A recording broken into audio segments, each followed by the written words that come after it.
అందరికీ నమస్కారం. గత 3 రోజుల కిందట జరిగిండేది మీడియాలో ఏమొస్తుందో మీకు తెలుసు. మాజీ ఎమ్మెల్యే ప్రకాష్ రెడ్డి గారు మీడియాతో ఏం మాట్లాడుతున్నాడో, ప్రెస్ మీటింగ్లో ఏం మాట్లాడుతున్నాడో మీకు అందరికీ తెలుసు. అది ఏదో జరిగింటే ఏదో తెచ్చిపెడుతున్నారు రాజకీయంగా వాళ్ళు. ఏది చిన్న జరిగినా మా ఆయన సావును తెచ్చి ముందు పెడుతున్నారు.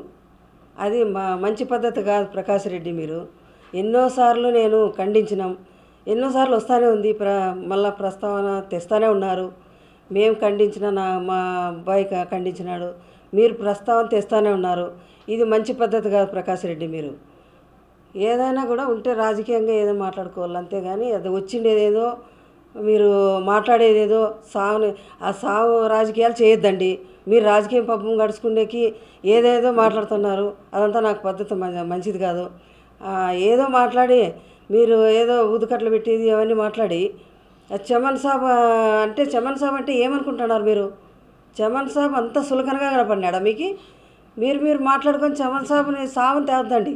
మాకు రాజకీయంగా మాకు ఎన్నో ఉంటాయని తెలీదు. ఇప్పుడు ఆరోగ్య పరిస్థితి తెలుసు. వాళ్ళ ఇంట్లో మాకు 2 కుటుంబాలు ఎట్లున్నాయి, ఎంత సన్నిహితంగా ఉన్నాయి. 30 ఏళ్ళ నుంచి మాకు రాజకీయంగా కాదు, మేము కుటుంబ సభ్యులు ఒకటే కుటుంబమే, ఒకటే ఇదిగానే ఉన్నాం మేము. ఈ పదులు కూడా ఏం జరిగినా, ఏదైనా పండుగలు జరిగినా, ఏదొచ్చినా ఇద్దరు కలిసే ఉంటాం. మా పిల్లలు కూడా అట్లే ఉంటారు. మీరు ఊరికే లేనిపోని స్విచ్లు పెట్టద్దండి, లేనిపోని రాజకీయాలు చేయొద్దండి. మీరు ఏదన్నా ఉంటే కూడా మాట్లాడుకోండి. మీరు మా గురించి తేవద్దండి. సావును మాత్రము రాజకీయంగా వాడద్దండి. మేము ఎన్నోసార్లు ఖండించినాం, మీరు మళ్ళా ప్రస్తావన తెస్తూనే ఉన్నారు. అది మాత్రం ఈసారి ఖండిస్తే మాత్రము తీవ్రంగా ఉంటుంది. మేము కూడా ఊరికే ఉండం. ఈసారి మాత్రం మీరు ఎవరే కానీ వైసీపీ వాళ్ళు ఎవరు కూడా మా ఆయన గురించి సావుని గురించి మాత్రము రాజకీయంగా వాడుకోవద్దండి.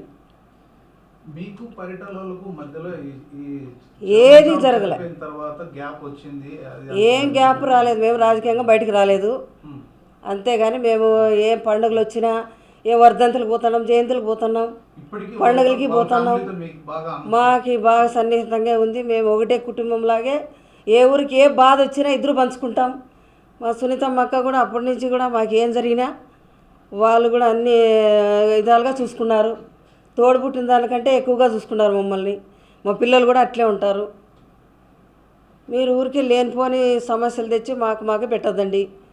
మేము పొద్దు చెప్తున్నాం చూడు, ఖచ్చితంగా ఇంకోసారి రిపీట్ అయితే మాత్రం బాగుండదు. మేము కూడా పైకి లేయాల్సి వస్తుంది. అది ఎన్నోసార్లు చెప్పినాను, చెప్పిందే మళ్ళీ చెప్పించుకోవద్దండి.